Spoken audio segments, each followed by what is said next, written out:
.90 سے لے کے .80 کے بیچ میں یہ سارے ملک ہیں، جس میں آسٹریلیا ہے، بیلجیم ہے، کینیڈا ہے، آئرلینڈ ہے، برطانیہ ہے، لگزمبرگ ہے، نیوزی لینڈ ہے، جرمنی ہے، نیدرلینڈز ہے. یہ سارے وہ ملک ہیں، اور امریکہ، جن کی جو یہ رول آف لا انڈیکس میں سب سے اوپر ہے. تو یہ وہ ملک ہیں جس کی طرف یہ لوگ کشتیوں میں اپنی جانیں خطرے میں ڈال کے یہ ان ملکوں کی طرف جاتا ہے. اب آ جائیں وہ ملک جن کی 40.40 سے نیچے ہے، 0.40 سے 30 تک، جن کی رول آف لا انڈیکس میں، یعنی جدھر انصاف سب سے کم ہے. اب وہ کون سے ملک ہیں؟ جس میں ملک ہیں افغانستان ہے، میانمار ہے جدھر یہ ابھی تباہی مچی ہوئی ہے، جدھر ملٹری نے سنبھالا ہوا ملک، ادھر پاکستان ہے، یوگینڈا ہے، زمبابوے ہے، کانگو ہے یعنی افریقہ کے ملک ہیں، موزمبیک ہے، ایتھیوپیا ہے جدھر بھی ابھی خانہ جنگی چلی ہے. تو وہ ملک ہے، نکریگوا ہے یعنی ساؤتھ.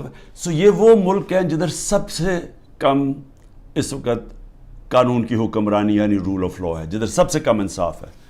ان سارے ملکوں سے یہ وہ ملک ہیں جدھر سب سے کم ہے. ادھر سے لوگ جا رہے ہیں ان ملکوں میں جدھر سب سے زیادہ انصاف، اور کیونکہ انصاف ہے خوشحالی ہے. میں یہ آپ کو کیوں آج بتا رہا ہوں؟ میرے پاکستانی بھی میری ذرا غور سے بات سن رہے ہیں.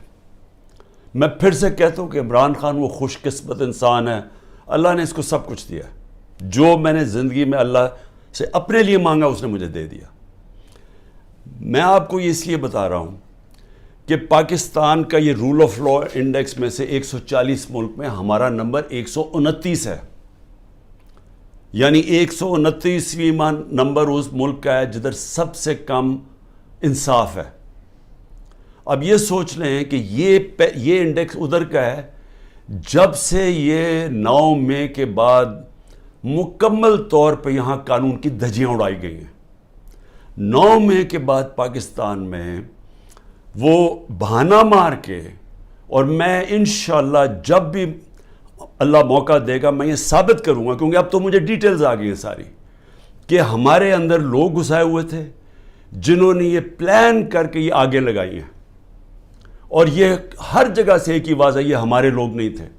میں نے ایک سے پوچھا ہے، ہمارے لوگ چھپے ہوئے تھے، کیونکہ وہ چھپے ہوئے ہیں جیل میں ہیں. مجھے تھوڑا آہستہ آہستہ لیٹ پوری طرح اس کی خبریں ملی ہیں، لیکن جس سے بھی میں نے پوچھا ہے انہوں نے ایک چیز کہی ہے جی، کہ ایک دم کوئی لوگ آتے تھے اور یہ ایک دم ساروں کو اشتعال دلواتے تھے کہ چلو وہاں چلو، ادھر چلو جی GHQ چلو ادھر جا کے یہ جو جہاز چوک پہ میاں والی میں اس کو آگ لگا دو. لوگ کہ جی اب ہیں کون؟ وہ ہمارے تحریک انصاف نے کبھی دیکھے ہی نہیں تھے. تو یہ ہر جگہ سے یہ آئی ہیں. کور کمانڈر گھر کا جلا دیا گیا، بڑا شور مچایا گیا، لیکن آج تک کوئی IG پولیس سے پوچھا ہے کہ 2-3 گھنٹے لگ رہے ہیں کراؤڈ کو آنے کے لیے، آپ کدھر تھے؟ جو ٹرمپ کے لوگوں نے جب ان کی پارلیمنٹ کیپٹل ہل کے اوپر جب انہوں نے چڑھائی کی، سب سے پہلے پولیس چیف کو فارغ کیا. تو ادھر تو یہ اس کو تو کوئی پوچھ ہی نہیں رہا. اور کیوں نہیں ابھی تک CCTV کیمرہ کی ساروں کو ٹی وی کے اوپر ڈیٹیلز آئی؟ سارا وقت ٹی وی پہ پروپیگنڈا چل رہا ہے. بتائیں تو صحیح، وہ شکلیں تو بتائیں. کیوں نہیں صحیح معنی میں ہمارا کیوں نہیں موقف لیا گیا؟ ہم ساروں کو پکڑ کے جیلوں میں ڈال دیے ہیں، کیسز کر دیے ہیں. میرے اوپر، میں جیل کے اندر تھا، 9 میرے اوپر جیل میں جب میں تھا 9 کرمنل کیس کر دیے ہیں کہ میں نے ان کو اشتعال دلوایا تھا. کوئی ثبوت ہے؟ کوئی ہاں جی ہمارے پاس آتی ہیں جی کہ ہمارے پاس بڑے ثبوت جمع کیے ہوئے ہیں. میں چیلنج کرتا ہوں، یہ تو چھوڑو 27 سال میری پولیٹکس میں ایک دفعہ بتاؤ کہ میں نے کبھی کسی کو کہا ہو کہ پرامن احتجاج کے علاوہ کوئی احتجاج کرو. ایک دفعہ مجھے کوئی بتا دے. میرے سارے پارٹی سینئرز کو میری پالیسی کا پتا تھا، اور سارے سینئرز وہی باتیں کر رہے تھے، پرامن احتجاج. ہم کہیں بھی پرامن احتجاج کر سکتے ہیں، یہ ہمارا آئین ہمیں اجازت دیتا ہے، کوئی نو گو ایریا نہیں ہے. لیکن یہ جو جلانا تھا یہ ایک پلان سازش کے تحت اس لیے ہوا کہ اس کے بعد پورا ایکشن تیار تھا. ایک دم 48 گھنٹے میں 10,000 لوگوں کو جیلوں میں ڈال دیا، اور سارا کچھ بلیک آؤٹ میڈیا سے اور سارا کنٹرول ہو گیا ایک دم. تو جو پہلے سے پلان بنا ہوا تھا وہ موقع مل گیا کہ ایک دم اس موقع کا فائدہ اٹھاتے ہوئے ایک دم لوگوں کو انہوں نے پارٹی کو ختم کرنے کے لیے پورا پلان بنا ہوا تھا.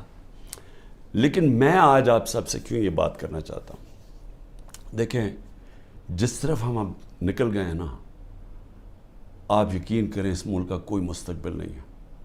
میں اپنے ملک کے لیے اب کہہ رہا ہوں, میں نے بڑی کوشش کی ہے اسٹیبلشمنٹ کو اور آرمی چیف کو پیغام دینے کے لیے, لیکن وہ شاید یہ سمجھتے ہوں کہ میں کوئی کمزور ہو گیا ہوں, میں کوئی گھبرا گیا ہوں, یا میرے کیونکہ لوگ نہیں ہیں میرے یہ سارے اندر, مجھے اکیلا کیا ہوا ہے, تو شاید میں اس لیے کہہ رہا ہوں. میں آپ سے نہیں, جب سے میں حکومت سے گیا ہوں تب سے میں لگا ہوں کہنے کہ ہمارے ساتھ بات چیت کرو. 2 دفعہ جنرل باجوہ سے میں ملا بات چیت کرنے کے لیے. میں نے اپنی ٹیم بنائی جنہوں نے جا کے جنرل باجوہ سے میٹنگ کی کہ اس کا راستہ نکالو. میں پاکستان کی بات کر رہا تھا کہ ملک کے لیے کیا بہتری ہے, تو کوئی یہ نہ سمجھے کہ میں ایک کمزوری میں بات کر رہا ہوں. مجھے خوف آ گیا ہے کہ یہ میرا ملک تباہ ہو رہا ہے, اور میں واضح کر دوں میں نے کبھی یہ ملک چھوڑ کے نہیں جانا. مجھے کوئی کہے کہ جی آپ کوئی باہر چلے جائیں, کوئی ڈیل کر لیں, میں حقیقی آزادی کی جدوجہد 27 سال سے کر رہا ہوں. میں ڈیلز کرنے کے لیے نہیں کر رہا کہ جی اگر یہ کریں تو ہم آپ کو آگے وزیر اعظم بنا دیں گے, یہ کر دیں گے. میں یہ وزیر اعظم کے لیے نہیں کر رہا, میں ایک اپنے ملک کے اور اپنے ملک کے بچوں کے مستقبل کے لیے کر رہا ہوں. میں باتیں بھی آپ کے لیے اس لیے کہتا ہوں کہ ڈائیلاگ کرو, کیونکہ جس طرف یہ نکل گئے ہیں یہاں تو آگے اندھیرا ہے. یہ حالات ہیں کہ کل کوئی بچے آئے, سوشل میڈیا کے بچے 20-30 لڑکے آئے, وہ جیسے باہر نکلے پکڑ کے ان کو جیل میں ڈال دیا. کس قانون کے تحت بتائیں, کس قانون کے تحت؟ پہلے تو آپ کہہ سکتے تھے نا جی کہ یہ ہمیں جی وہ کچھ جیو فینسنگ میں نظر آئے ہیں, آپ کو تو پتہ ہی نہیں ہے لڑکے کون ہیں, پکڑ کے سیدھا جیل میں لے گئے. میرے وکیل عزیر بھنڈاری جو کہ سینئر ایڈوکیٹ ہیں سپریم کورٹ کے, ان سے میں نے ملٹری کورٹس کے اوپر میٹنگ کی کہ یہ ملٹری کورٹس کو میں چیلنج کرنا چاہیے کہ بالکل دنیا میں مذاق اڑا ہے پاکستان کا, کبھی جمہوریت کے اندر بھی ملٹری کورٹ آئے ہیں, اور وہ یہاں سے باہر نکلے اس کو اٹھا کے لے گئے, اس کو اور اس کو ڈرائیور کو. یہ کس قانون کے تحت؟ یعنی یہاں تو قانون کی دھجیاں اڑا دی, یہاں تو بلکہ بنانا ریپبلک سے بھی بدترین حالات ہو گئے ہیں. میڈیا کا منہ بند کر دیا. میں ویسے وہ میڈیا والوں سے سر آج پوچھنا چاہتا ہوں جو بڑے جہاد لڑتے تھے میڈیا کی آزادی کے لیے, وہ میڈیا ہاؤسز جی ہم آزادی رائے اور آزادی میڈیا, وہ کدھر چلے گئے ہیں؟ چپ کر کے دم دبا کے سر بیٹھ گئے ہیں کہ سارا اس وقت عمران خان کا نام نہیں آنا چاہیے میڈیا کے اوپر, وہ پتہ نہیں کتنا خطرناک دہشت گرد ہے. اس کے بعد جو جوڈیشری کے اوپر پریشر ڈالا ہے, جس طرح کی دھمکیاں ججز کو دی جا رہی ہیں, ہمیں فرسٹ ہینڈ پتہ ہے کہ ججز سے کیا کیا جا رہا ہے. جو جج لائن میں نہیں اس کے اوپر میڈیا اس کی ٹرائل شروع کر دیتے ہیں, اس کے اوپر ہر قسم کرپشن کیسز ہر چیزیں اٹھاتے ہیں. ان کے ایک اب میں بتاؤں سینئر سپریم کورٹ کے جج کے ان کے لوگ اٹھا کے لے گئے, ان کے نوکر کو اٹھا کے لے گئے. تو ان کے اوپر بھی پریشر ڈالا ہوا ہے کسی طرح ان کا منہ بند ہو جائے. ہر قسم کا پریشر ڈالا ہے کہ وہ بھی لائن میں آ جائیں کہ یہ اس ملک کے اندر مکمل طور پہ آمریت قائم ہو جائے, کسی کی جرت نہ ہو. خوف کی فضا اتنی ہے, سب ڈرے ہوئے لوگ کہ جی اب پتہ نہیں کس کا گھر رات کو توڑا جائے گا, گھس جائیں گے اندر پولیس. اچھا پولیس بھی عام سادہ کپڑوں میں آتے ہیں, شلوار قمیض میں آتے ہیں, بندوقیں پکڑ کے اندر گھس جاتے ہیں, چیزیں توڑ کے چلے جاتے ہیں, لوٹ کے چلے جاتے ہیں. پولیس لوٹ رہی ہے. پولیس کو سوچے کیا حال کر رہے ہیں کہ آپ یہ پولیس سے جو یہ کام کروا رہے ہیں, کیا پولیس اپنے یہ کام نہیں کرے گی؟ اور کیا اس سے یہ واضح ہوتا ہے کہ کیا عام غریب آدمی اس کے گھروں میں تو یہ عام ہوتا ہوگا. میں اپنی پارٹی کو یہ بار بار کہتا ہوں کہ آپ دیکھو جو ہمارے پہ گزر رہی ہے, اس ملک کے کمزور پہ ہر روز ایسے ہوتے ہیں جب بھی اس کا طاقتور سے ٹاکرا ہوتا ہے. سوچیں انٹیریئر سندھ میں کیا ہو رہا ہے, جو یہ زرداری کرتا ہے لوگوں سے, تو یہی تو کرتا ہے وہ ان سے, لوگوں کو غلام بنانے کے لیے. یہی تو دہشت گردی ہے. FIR کٹوا دی, مارے پڑوا دی, اغوا کر دیا, مروا دیا. تو یہ تو وہ بھی کرتا ہے. یہاں بھی ایک وہی فضا بنائی ہوئی ہے کہ جی کسی ٹائم کے کسی گھر پہ آ جائیں گے. عورتوں کی نا پرواہ ہے, چادر اور چار دیواری کی بے حرمتی کی جا رہی ہے. یہ شرم کی بات ہے کہ ہمارے وہ سینئر جرنلسٹ جن کی کریڈیبلٹی ہے, دنیا عزت کرتی ہے, قوم ان کو مانتی ہے, وہ ملک سے 4-5 ملک سے باہر بھاگ گئے, ان کو باہر بھگوا دیے. ارشد شریف کے ساتھ جو انہوں نے کیا, جتنا شاید ہی اس ملک میں ایسا دلیر اور ایک محب وطن صحافی تھا, ایک انویسٹیگیٹر جو محنت کرتا تھا, اس سے جو کیا کیا گیا. عمران ریاض یوٹیوب میں سب سے بڑی فالوئنگ جس کی ہے, اس کا مطلب کہ قوم اس کو سنتی تھی, قوم مانتی تھی اس کی بات میں. وہ ابھی تک مہینے سے اوپر ہو گیا ہے, اس کے بیوی بچوں کی کوئی فکر ہے کہ ان کے اوپر کیا گزر رہی ہے, غائب ہوا ہے. اور ہماری پولیس کیا کر رہی ہے, آپ کا جی جیو فینسنگ میں نام آ گیا, ذرا ادھر آئے نا, آپ جیل میں جائیں گے. اچھا وہ آگے سے اچھا جی 15 لاکھ روپے نکالو, 15 لاکھ سے شروع ہوتے ہیں, کوئی 10 لاکھ پہ یہ بات مان لیتے ہیں. یہ پیسے بنا رہے ہیں آپ. جب آپ نے ملک میں جنگل کا قانون لیا ہے تو جو طاقتور ہے وہ ہر قسم کا کمزور پہ ظلم کر رہا ہے, کیونکہ آپ نے دروازے کھول دیے, موقع دے دیا سب کو, صرف اور صرف خوف پھیلانے کے لیے. اور مقصد کیا ہے کہ کسی طرح عمران خان کے اوپر کانٹا ڈالا ہوا ہے, اب اس نے نہیں آنا. اور اگر تحریک انصاف بھی آئے گی تو وہ سکڑ کے ایک چھوٹی سی جماعت لے کے آنی ہے, تاکہ اس ملک میں وہ کھچڑی پکی رہے اور جناب اسٹیبلشمنٹ کا کنٹرول ہو جائے. دیکھیں, میں صرف ایک تاریخ کا اسٹوڈنٹ ہوتے ہوئے, میں نے اپنی یونیورسٹی میں بھی یہی پڑھا تھا, میں صرف آپ کو, اپنی قوم کو, آپ کو یہ مثال دینا چاہتا ہوں کہ جدھر یہ ہم اب پہنچ گئے ہیں اور آگے لے کے جا رہے ہیں, ان ملکوں کا حال کیا ہوتا ہے.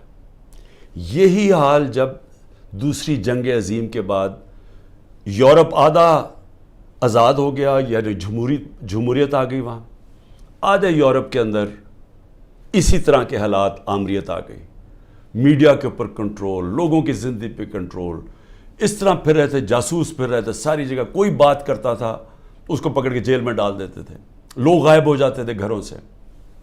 یہی حالات سوویت یونین کا جو حصہ بنے ایسٹرن یورپ میں آ گئے, اور جو ویسٹرن یورپ تھا وہ آزاد ہو گیا, وہاں جمہوریت آ گئی. 50 سال کے بعد ایسٹرن یورپ پیچھے رہ گیا اور ویسٹرن یورپ خوشحال ہو کے آگے بڑھ گیا. ایسٹ جرمنی ویسٹ جرمنی ایک ہی لوگ ہیں, جرمن ایک ہی لوگ ہیں. ایسٹ جرمنی میں آ گئے اسی طرح کے حالات, آمریت آ گئی, ویسٹ جرمنی آزاد ہو گیا, ویسٹ جرمنی آسمانوں پہ چلا گیا, ایسٹ جرمنی پیچھے رہ گیا. اسپین کے اندر ڈکٹیٹرشپ آ گئی, وہاں یہی حالات تھے جو آج ہمارے سے ہو رہا ہے. اسپین میں یہ 30 سال کے لیے فرینکو بیٹھ گیا ایک ڈکٹیٹر, سارا ویسٹرن یورپ آگے نکل گیا, اسپین پیچھے رہ گیا. سب سے کم خوشحالی اسپین میں تھی. ساؤتھ کوریا, نارتھ کوریا, ایک ہی لوگ ہیں کورینز. نارتھ کوریا کے اندر ڈکٹیٹرشپ آ گئی, ساؤتھ کوریا کے اندر جمہوریت آ گئی. آج ساؤتھ کوریا آسمانوں پہ ہے, نارتھ کوریا میں لوگ بھوکے مر رہے ہیں. ابھی BBC کی ڈاکیومنٹری آئی ہے کہ لوگ بھوکے مر رہے ہیں نارتھ کوریا میں. ایک ہمیں پتہ ہے, ہمیں جب ایک چیز کی سمجھ ہے کہ آزاد انسان ہی اوپر جاتے ہیں, ان کی پرواز اوپر ہوتی ہے. جب قرآن کے اندر فرعون کو, اس کے تکبر کو, اس کے خلاف اللہ جب اس کے اوپر جب تبصرے ہوتے ہیں قرآن میں, تو کیا ہوتا ہے کہ فرعون انسانوں کو غلام بنا رہا تھا, اور لا الہ الا اللہ انسان کو انسان کی غلامی سے آزاد کرتا ہے. تو جو انسانوں کو غلام بناتا ہے, اللہ نے اس کو جو فرعون کی مثال بتائی ہوئی ہے. نبی صلی اللہ علیہ وسلم نے مدینہ کی ریاست میں انسانوں کو آزاد کیا تھا لا الہ الا اللہ سے, اور عدل اور انصاف سے, حقوق دے کے. ہر انسان کے حقوق تھے, عورتوں کے حقوق دیے گئے, غلاموں کے حقوق دیے گئے, اقلیتیں برابر کے شہری بن گئے. حضرت علی رضی اللہ تعالیٰ کیس ہار جاتے ہیں یہودی شہری سے جب وہ خلیفہ وقت ہوتے ہیں. اس طرح کا انصاف تھا. انصاف نے انسانوں کو آزاد کیا, اور وہ آزاد انسانوں نے دنیا کی امامت کی. تو یہاں تو الٹا جا رہا ہے, یہاں تو انسانوں کو غلام بنایا جا رہا ہے کہ گھروں میں تم اگر یہ بات نہیں مانو گے تمہیں ماریں گے, تمہیں یہ کریں گے, تمہیں اٹھا لیں گے, تم نہیں ہو تو تمہارے رشتہ داروں کو اٹھا دیں گے. اگر وہ باہر پاکستانی بیٹھے یا رشتہ داروں کو پکڑ لیتے ہیں, کس قانون کے تحت؟ تو جس طرف ہم جا رہے ہیں, ہمارا کوئی مستقبل نہیں ہے میرے پاکستانیوں. میں کل جا رہا ہوں, ہر وقت میں جیل کے لیے تیار ہوں. میں اس وقت ہر قربانی کے لیے تیار ہوں. نہ میں نے کوئی ڈیل کرنی ہے. جس طرح میں نے کہا, میرا کبھی کسی صورت میں اس ملک سے باہر نہیں جاؤں گا, کیونکہ میرے پاس کون سے باہر پیسے پڑے ہوئے ہیں. تو میرا تو ملک یہ ہے, میں تو سب کچھ بیچ کے اس ملک میں آیا ہوں. میں تو کشتیاں میں نے ہمیشہ فیصلہ کیا تھا کہ یہ میرا گھر ہے, ادھر میرا جینا مرنا ہے. کسی صورت نہ جانا ہے, نہ میں نے کوئی ڈیل کرنی ہے کہ جی -1 کر لو. میں اس لیے تو نہیں پالیٹکس میں آیا تھا, میں تو حقیقی آزادی کے لیے آیا تھا. میں تو یہ اگر ڈیلز کرنی ہوتی بہت پہلے ڈیلز کر لیتا. میری جد و جہد رہے گی جب تک میرا ملک حقیقی طور پہ آزاد نہیں ہوتا, اور اس کے لیے جیل کے لیے بھی تیار ہوں. کل میں جا رہا ہوں, کوئی 19 میری بیلز ہیں. ایک کسی نے جج نے پریشر میں آ کے کینسل کیا, حالانکہ کیس ہے, بوگس کیسز ہیں سارے, لیکن ایک نے فیصلہ کرنے کہ جی بیل کینسل کر دیا, جیل میں چلا جاؤں گا. اس کے لیے بھی تیار ہوں, تیاری کر کے جاؤں گا. وہ نہیں جاؤں گا تو کوئٹہ میں کیس کر دیا. سوچیں, سارے لوگوں کو پتہ ہے کہ وہ خاندانی دشمنی تھی. ابھی قتل ہوتا ہے تو 4 گھنٹے کے بعد جناب لا منسٹر کہتے ہیں عمران خان نے قتل کر دیا. یہ اسی طرح ہے جب وہ میرے اوپر جب وہ گولی چلائی تھی اس نے, شوٹر نے, نوید نے, تو ابھی چند منٹوں کے بعد ڈی پی او کے فون سے وہ ساروں کو میسج چلی جاتی ہے, جی میں دینی, یعنی کہ وہ دینی انتہا پسند ہے, عمران خان نے دین کی توہین کی یا کیا. وہ پہلے سے پتا تھا. یہ بالکل وہی ہے. 4 گھنٹے, اس کے 40 گھنٹے کے بعد ایف آئی آر کٹتی ہے. ایف آئی آر 40 گھنٹے کے بعد کٹتی ہے. 4 گھنٹے کے بعد جناب لا منسٹر کہتے ہیں عمران خان نے مار دیا اس کو. جس طرح عمران خان کو بڑا کوئی خطرہ تھا اس کیس سے, یا اس نے کوئی پہلے بڑے قتل کیے, 150 تو کیسز اور تھے. تو یہ پہلے سے پلان کیا ہوا, کسی نہ کسی کیس میں مجھے پتا ہے کہ انہوں نے, میں جیل میں چلا جاؤں گا, لڑوں گا یہی کیس لے کے, کوئی ملک نہیں چھوڑوں گا, کیس سارے لڑوں گا. لیکن میں اپنی قوم کو ایک پیغام دینا چاہتا ہوں. دیکھیں, یہ آپ کا بہت بڑا امتحان ہے. اللہ نے آپ کو بڑے امتحان میں ڈالا ہوا ہے. قرآن میں وہ کہتا ہے میں بار بار تمہارے ایمان کو مشکلوں سے آزماؤں گا. یہ ٹائم ہے آپ کا, اب ایمان آزمایا جا رہا ہے. زندگی موت اللہ کے ہاتھ میں ہے. میری طاقت کدھر سے آتی ہے؟ مجھے پورا ایمان ہے کہ جب اللہ نے فیصلہ کیا میں نے جانا ہے, کوئی مجھے روک نہیں سکتا. اور اس نے جو مجھے 2 دفعہ بچایا ہے, ان کے انہوں نے جو قتل کرنے کی کوشش کی, کیونکہ اس نے بچایا ہے, اس کا فیصلہ تھا, میں نے ابھی نہیں جانا. میرا ایمان ہے, عزت ذلت اس کے ہاتھ میں. جو مرضی پروپیگنڈا کریں, ٹی وی میں گند اٹھا لیں, نہیں ذلیل کر سکتے, کیونکہ اللہ نے اپنے ہاتھ میں رکھا ہو. اور رزق اللہ کے ہاتھ میں. جو لوگوں کے گھر توڑے جا رہے ہیں, فیکٹریاں بند کر رہے ہیں, بزنسز بند کر رہے ہیں, اور سوچیں بزنسز بند کر رہے ہیں, کون پاکستان میں پیسے انویسٹ کرے گا؟ مجھے بتائے نا. جب وہ دیکھ رہے ہیں کس قانون کے تحت لوگوں کی بزنس بند کر رہے ہیں, روزگار بند کر رہے ہیں, ان کے لوگ بیچارے بے روزگار کر رہے ہیں. آج کل کی مہنگائی میں لوگ بے روزگار ہو رہے ہیں. کس قانون کے تحت؟ کوئی ان کو فکر نہیں ہے. فرعون بنے ہوئے ہیں, جو مرضی چاہیں کر سکتے ہیں. خوف کہ جو ہماری دہشت پھیل جائے, بس ڈرایا ہوا ہے لوگوں کو. تو پاکستانیوں سن لو میری بات. آپ ہیں محمد مصطفیٰ صلی اللہ علیہ وسلم کے امت, دنیا کے سب سے عظیم لیڈر. آپ کا کلمہ ہے لا الہ الا اللہ, نہیں ہے خدا سوائے اللہ کے کوئی. آپ نے اپنی آزادی کے لیے جد و جہد کرنی ہے. میں نے ہمیشہ کہا کہ پرامن احتجاج کرتے ہیں شہری. کوئی اپنی فوج کے سامنے نہیں لڑتا, کوئی اپنی پولیس کے سامنے نہیں لڑتا. ہم ان سے لڑنے نہیں آئے, ہم کوئی انتشار پھیلانے نہیں آئے, لیکن ہمارا حق ہے پرامن احتجاج. آپ نے ابھی سے مینٹلی تیار ہونا ہے. انہوں نے مجھے جیل میں ڈالنا ہے, اور ان کا خیال ہے کہ جب مجھے جیل میں ڈالیں گے, اب انہوں نے اتنا خوف پھیلا دیا کہ سب چپ کر کے بیٹھ جائیں گے. آپ نے اگر یہ ظلم قبول کر لیا, اور یاد رکھیں آپ 25 کروڑ ہیں, اگر 25 کروڑ لوگ سہم گئے اور خوف کے سامنے جھک گئے, تو میں آپ کو بتا رہا ہوں آپ کا کوئی مستقبل نہیں ہے. پھر یا تو یہ کشتیوں میں لوگ نکلیں گے اور بیچارے اسی طرح جان کھوتے رہیں گے، سمندروں میں ڈوبتے رہیں گے اور وہاں دھکے کھاتے رہیں گے، اور یا پھر جو آپ کے پروفیشنلز ہیں وہ ملک چھوڑ کے ویسے دنیا میں ڈیمانڈ ہے وہاں چلے جائیں گے، تو ملک کا تو کوئی فیوچر نہیں رہے گا۔ اور یہ چوروں کے ہاتھ میں جن کو بٹھا دیے لا کے، جن کو 30 سال سے ثابت کر رہے ہیں، یہ ایک دوسرے کی چوری کو 30 سال سے لوگوں کو بتا رہے ہیں کہ کون بڑا چور ہے، جو یہی اسٹیبلشمنٹ بتا رہی ہے کہ کتنے بڑے چور ہیں۔ اگر ان کے نیچے اور ان کی غلامی کرنی ہے اور یہ خوف کی وجہ سے، میرا کیا ہے کہ اس غلامی سے موت بہتر ہے۔ یہ کوئی زندگی نہیں ہے، غلاموں کی کوئی زندگی نہیں ہے، صرف پرواز آزاد لوگوں کی ہے۔ اقبال کا شاہین صرف آزاد ہو کے تو اوپر جا سکتا ہے، غلام تو غلام رہتے ہیں۔ جس طرح مولانا رومی نے کہا کہ جب اللہ نے تمہیں پر دیے ہیں کیوں چونٹیوں کی طرح رینگ رہے ہو؟ غلام چونٹیوں کی طرح رینگتے ہیں۔ تو سب آپ ذہن بنا لیں کہ یہ خوف جو پھیلایا گیا ہے، اور قرآن کی آیت ہے کہ جو لوگ ایمان لے آئے اللہ ان کے خوف دور کر دیتا ہے، یہ ایمان والے لوگوں کو میں کہہ رہا ہوں کہ یہ بالکل آپ نے گھبرانا نہیں ہے، آپ نے کھڑے ہونا ہے، پرامن احتجاج آپ کا حق ہے۔ جس طرف یہ ملک کو لے کے جا رہے ہیں، جو یہ ملک کو تباہی کی طرف لے کے جا رہے ہیں، ان کو کوئی فکر نہیں ہے ملک کی، یہ صرف اقتدار اور پیسے کی جنگ ہے۔ ان کو اقتدار اور پیسہ اس لیے عمران خان سے خطرہ ہے کہ جناب اگر وہ آ گیا تو یہ ہمارا اقتدار اور پیسہ خطرے میں چلا جائے گا، یہ ملک کو تباہی کی طرف بھیج رہے ہیں اسی وجہ سے۔ اور اسی لیے میں سب کو آخر میں پیغام دیتا ہوں کہ ذہنی طور پہ تیار ہو جائیں کہ کبھی بھی آزادی کوئی پلیٹ میں رکھ کے نہیں دیتا، آزادی کے لیے قربانیاں دینی پڑتی ہیں، اور آپ سب کو، میں بھی تیار ہوں، آپ سب کو تیار ہونا چاہیے قربانیوں کا۔ پاکستان پائندہ باد۔